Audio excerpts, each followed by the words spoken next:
नमस्कार मो नमिता हांडीसार चैनल को आपण मानक बहुत बहुत स्वागत। तो आज आम प्रिपेयर करवा पंचुक स्पेशल थर्ड थाली ऑलरेडी दुईटा थाली अपलोड कर सारे पंचुक भी स्टार्ट हो गलानी। तो बर्तमान मुझे थर्ड थाली आपण मान सहित शेयर करने चाहूँगी। जब फर्स्ट थाली और सेकेंड थाली देखी ना देखी दिंतु मु तले डिस्क्रिप्शन बॉक्स में लिंक दी दूसरी ना ऊपर जो पॉप आउट होची ना लिंकटा आपन ताको क्लिक कले भी आपन पाई परिबे से रेसिपी। तो आज जहाँ सब मु थाली प्रिपेयर कर पंचुक स्पेशल बर्तमान जानते से देखा बहुत इजी रेसिपी और बहुत कम टाइमिंग रे भी बन पारे। प्रथम आम प्लेन अरुआ भात बनईदेवा जेहेतु मु आ सहित कम्बिनेसन रखी हबिस डालमा। तो हबिस डालमा सहित आउ कौन राइस भल लगे तो से मुझे प्लेन राइस बनई आ देखो भात मोर अलमोस्ट कुक भी हो सारा आ कारण अरुआ चाउल बेसी समय कुक होगा टाइम लगे। तो बर्तमान मुझे भात को जाऊँगी गाड़ी देवी तो आमर भात पूरा पूरी रेडी हो। तो भात प्रथम आम बढ़िया से गाड़ी देवा चलते। भात तो आमर रेडी हो गला। बर्तमान चलते आम टे ओ को सिझेदेवा कारण ओ सिझेला पर ही आम से खटा भी बनई पार आको हबिस डालमार भी पकई पार से ओ को टिके हल्दी लुण देकी आपड़ सिझे दिंतु। जदि आप हबिस बनाऊँ हबिस हलदी खाती तो आप हलदी पकातुनी। तो बर्तमान यहाँ को आम लो मीडियम फ्लेम रे गोटे हुइसिल आसला पर्यंत कुक करवा।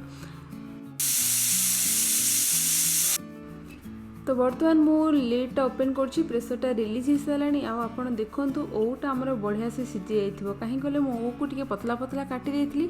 तो बर्तमान आपण कौन करंतु ए ओ को टिके आपण चिपी दियंतु ओटा टिके खोला खोला होगी रहिले चिपी चिपिकी होगी रहिले।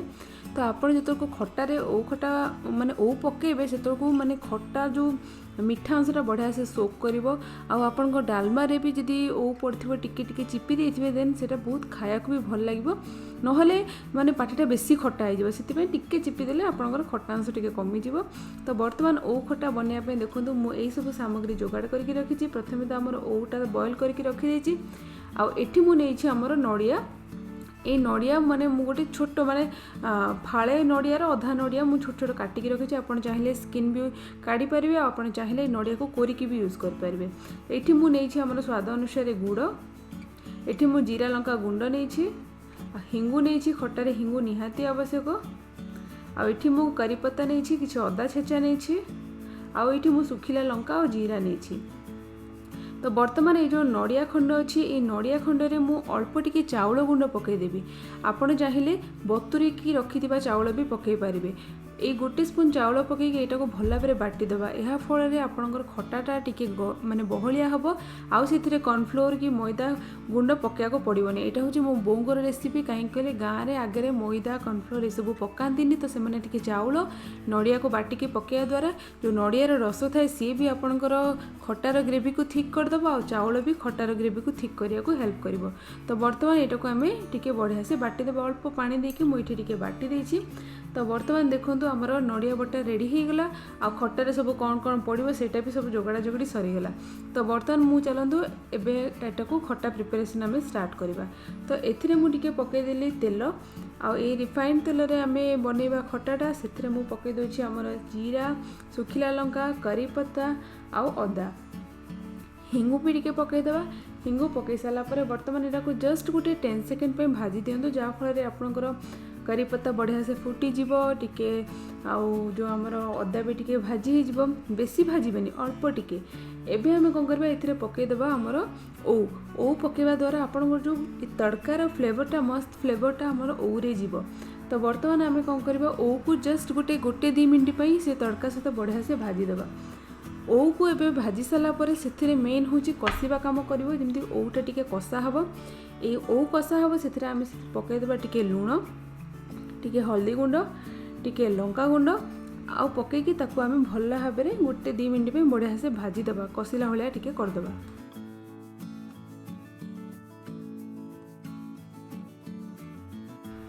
गोटे 2 मिनट ओ को भल भाव में भाजी सारा पर मसला गुंड सहित तापर आम हितरे पकईदेवा स्वाद अनुसार गुड़।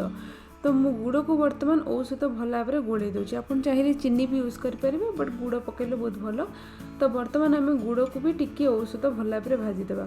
एबे मु एथिरे पकेबी अध कप पानी जहाँफल गुड़ टिके शीघ्र मेल्ट हो और आपणकर पानी आ गुड़टा बढ़िया से माने तक फुटी बस तक आपणकर ओऊरे बढ़िया से रस गुरा पूरा पूरा मिसीज ओऊर भी जो खटा अंशटा आसो सी भी पानी सहित बढ़िया से बॉयल हो आ मीठा अंश खटा मीठा टेस्टी बढ़िया फुटीज। एबे आम लिडटा को बंद करवा ताको लो फ्लेम रे गोटे 5-10 मिनट पर्यंत बढ़िया से बॉयल कर दिंतु। 5-10 मिनट पर आप देखु माने ओ पूरा सोक कर देछि पूरा ड्राए हो गलानी। तो वर्तमान टाइमिंग रे आम पकईदेवा जो नड़िया बाटिकी रखी सेटा पकईदेवा सेटा पकईकी बढ़िया से गोले दिंतु। आउ एथिरे आम पकईदेवा गोटे 2 कप पानी पकई दिंतु आपको जमीती ग्रेवी दरकार टिके पतला ग्रेवी टिके मोटा ग्रेवी तो आपणकर चॉइस हिसाब से आपण पानी दिंतु बेसी भी पानिया करंतुनी।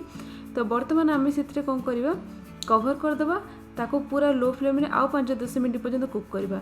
आ 10 मिनट पर आप देखो आमर ओ खटार थिकनेसटा बढ़िया से ओ खटा रेडी हो सारी। आउ जेहेतु मु ओ को चिपी देइथिली सेथरे भी खटा अंश बढ़िया से मिक्स हो जाइए। फाइनली ओ खटार टेस्ट को आहरी अधिक एनहांस करने आम से पकईदेवा आमर टेस्टी जीरा लंका गुंड जहाँफल आपणकर ओ खटार टेस्ट आहरी बढ़ीज आउे स्पाइसी लगे से खट्टा लगुव आउे मीठा लगुव।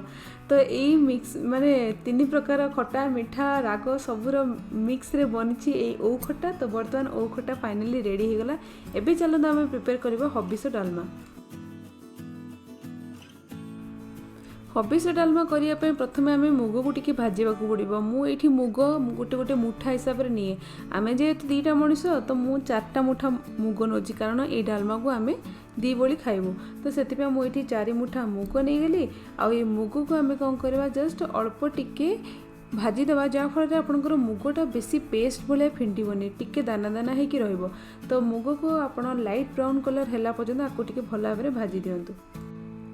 तो आप देखिपे मुगटा आमर टिके लाइट ब्राउन कलर हो गलानी। तो बर्तमान आम कौन करवा मुग को कड़े खाली कर देके भल भाव में धोई दिंतु। तो एबे आम कौन करवा कड़े पकेवा पानी। तो आपण डालमा अनुसार माने मुझे 3 ग्लास पानी पकई पर जदि पानी दरकार है आम पर ऐड करवा। मो 3 ग्लास पानी पकेला परे बर्तमान मु पकेबी एथिरे आमर पनीपरिया। हबिस डालमा रे आम माने साधारणतः आम पालुओ यूज करूँ माटी आलू यूज करूँ सारू यूज करूँ आउ आमर कौन यूज हुए कदली यूज हुए। तो यही सब पनीपरिया यूज होती। तो एथिरे मु टिके लूण पकईकी आपको टिके बॉयल कर दूची कारण आमर जो माटी आलू पालू ये सब टिके टाइम लगे सीझा को। तो प्रथम ताकू मु गोटे 10 मिनट बॉयल कर सारा पर बर्तमान मु एथिरे पकेबी आमर मुग।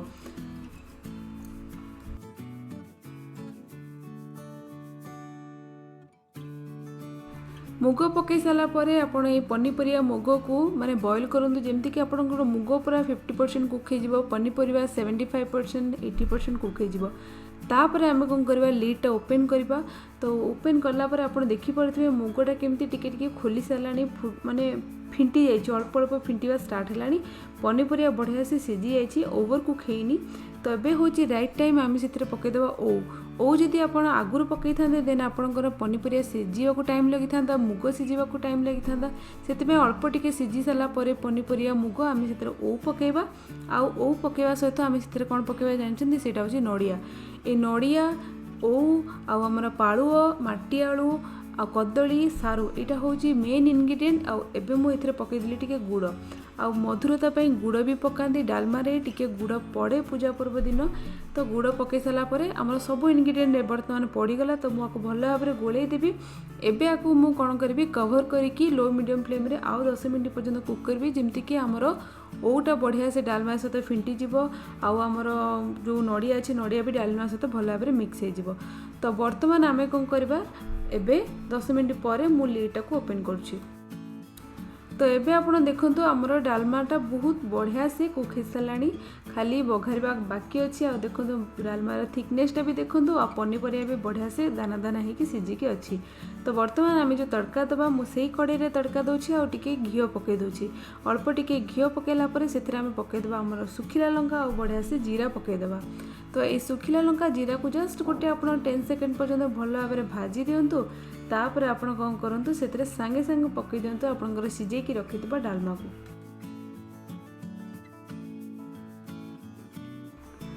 सीझा डालमाटा पकईबा इमिडिएट ही आप लिडटा बंद कर दिंतु जहाँफल तड़कार फ्लेवरटा बढ़िया से डालमार रही 10-20 सेकेंड पर लिडटा को ओपन करंतु आ फाइनली आपण एथिरे पकई दिंतु टिके ऊपर घिओ पकई दिंतु आउ टिके पकई दिंतु हमर जीरा लंका गुंड आउ आमर एबे हबिस डालमा बढ़िया से रेडी हो गला मस्त फ्लेवर होची। तो बर्तमान चलंतु आमे प्रिपेयर करबा कदली भजा। कदली भजा करने देखो मुझे कदली को एमती लंबा लंबा करके स्लाइस स्लाइस करके काटिकी रखी एथिरे मु टिके लुण पकईदेवी आउ एथिरे मु पकाउछि टिके हल्दी गुंड आउ टिके हमर एथिरे पड़िबो लंका गुंड आउ टिके हमर एथिरे पड़िबो चाट मसला गुंड। तो चाट मसला गुंड पकई दियंतु बढ़िया से चटपटा लागिबो आ एहाको वर्तमान भल भाबरे गोळेई दियंतु जेमिति कि आपनकर कदली रे पूरा मसलाटा बढ़िया से कोट हो जाउतबो। तो वर्तमान चलंतु एटाको आमे टिके भल भाबरे भाजी देबा। एबे मु गोटे पैन रे पकई दोछि हमर टिके रिफाइंड तेल आपण चाहे एटाको घियर भी बढ़िया से भाजी पारिबे बट रिफाइंड तेल टिके बढ़िया से गरम हो गला परे आपण रखि दियंतु मैरिनेटेड कदली पीस। ए कदली पीस को बढ़िया से स्प्रेड करके रखि दियंतु गोटे ऊपर रखिबेनी एमिति पूरा फ्लैट रे आको सजाड़ी के रखि दियंतु। आउ ए कदली को कोन करंतु आपण टिके माने पूरा लो मीडियम फ्लेम रे अल्प टिके माने गोटे 2 मिनिट पर्यंत बढ़िया से भाजी दियंतु। तापर एटाको आपण उल्टांतु उल्टेला परे आपण देखिबे आपणकर गोटे साइड कदलीटा केते सुंदर माने मसला सहित लागी जाइथिबो।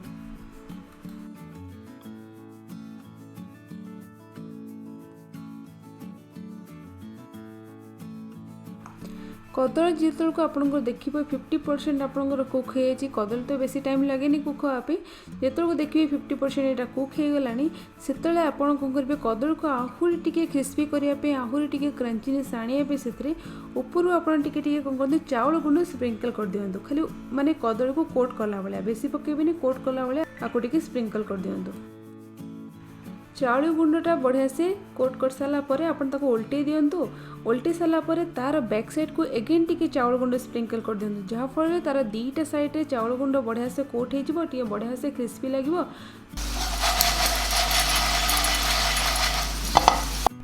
तो साउंड तो शुणिले ना केते क्रिस्पी जो क्रिस्पीनेस था तार साउंड केते आसुची केते क्रंची क्रंची आवाज आसुची। तो बर्तमान यहाँ को जस्ट टिके गोटे 2 मिनट आपको उल्टे पुल्टे के भाजी दिंतु। तो बर्तमान आमर कदली भजा रेडी हो गला मुझे को गोटे प्लेट को काट दूची। तो कदली भजा रेडी हो गला परे आमे टिके कखारु भजा करदेबा। एई कखारु भजा स्पेशली मो जेजमा को बढ़िया से भाजे पूरा माने मसला गुंड देकी। तो ये जो पतला पतला करके मो कखारु को काटी देछि टिके बड़ बड़ मो जेजमा तो बहुत मोटा मोटा काटे। तो बर्तमान मु देखो बहुत अल्प करछि कारण ए कखारु केवल मु ही खाए हस्बैंड खाआंतिनी। तो कखारु देखो मुझे स्लाइस स्लाइस जो काटी देछि आपको आम टिके भाजी देबा लुण और हल्दी देकी आ टिके लंका गुंड देकी आपको आपण भाजी दियंतु कवर करके भाजिबे जोटा कि कखारुटा शीघ्र नरम हो जिवो।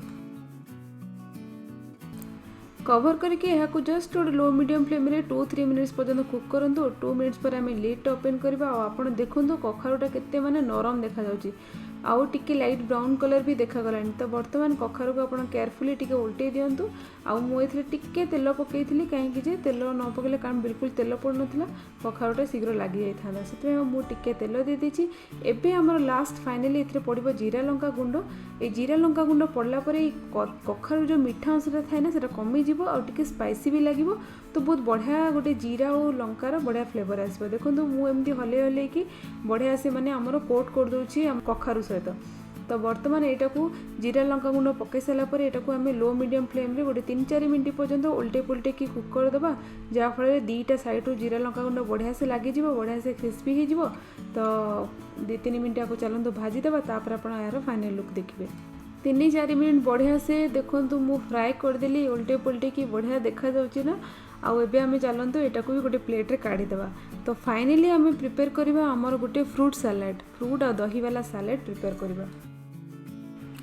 ये फ्रूट सैलेड प्रिपेयर करिया पे देखंतु मु एथरे टिके नेछि हमर काकुडी टिके एप्पल नेछि डालिंब मंजी नडिया कोरा आपन पाखर अंगूर अछि यदि अंगूर भी ऐड करि परिबे। तो वर्तमान छोट छोट करके आको काटी देछि आउ एथिरे आमे पकै देबा पूरा माने थिक दही को एते पानिया करिवेनी पूरा मोटा मोटा दही नियंतु आउ एथिरे जस्ट सामान्य आमे टिके लूण पकै देबा आउ किछि दरकार नै। जदि टिके चाहू जदि मीठा पकेया पे आपण मीठा पकै परिबे मु तो पकोनी कारण फ्रूट्स रे ऑलरेडी मीठा अछि। तो बर्तमान यहाँ को आप बढ़िया से गोले दिंतु। यही फ्रूट सलाड मत बहुत लिटराली बहुत ही पसंद। मुझे लंच फंच रे सब प्रिपेयर करे आगे तो सलाड खाए तापर बाकी मु लंच खाया स्टार्ट करे मत बहुत बढ़िया लगे। तो बर्तमान आमर ये फ्रूट सलाड भी रेडी होगा। चलते आम प्लेटिंगटा स्टार्ट करवा। तो बर्तमान मुझे गरम गरम अरुआ भात बाढ़ी देती अरुआ भात सहित टिके घी मिक्स करके खाइबे। तो मुझे रखिली देखो आमर हबिस डालमा आउ हबिस डालमा जब बनाऊँ तो साइड रे ओऊ खटा तो निहाती दरकार। तो मुझे ओऊ खटा रखिली आउ ये रखिली आमर फ्रूट सलाड आउ ये आमर रखिली कदली भजा आउ ये मुझे रखुची आमर कखारु भजा आउ लास्ट रे रखुची पांपड़। तो यहाँ हूँ आमर कंप्लीट थाली पंचुक थाली। केमती लगे थाली रेसिपी निश्चित कमेंट करी कहतु। जब भल लगे प्लीज ट्राए करूँ फ्रेंड्स सहित भी शेयर करूँ। मो चैनल को सब्सक्राइब करा भूलु। पाखे जो छोट बेल आइकन अच्छे भी हिट करूँ जहाँफल हांडी सब latest update Piper. Thank you.